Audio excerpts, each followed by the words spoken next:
On this day in history, folks, legendary country singer Johnny Cash performed for inmates at California's Folsom Prison in 1968.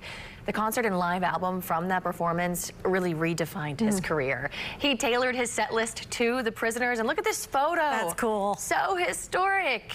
He ended the show with a song called Greystone Chapel, which was actually written by an inmate. Again, the live album from the show was record-breaking, topped the charts there when it was released.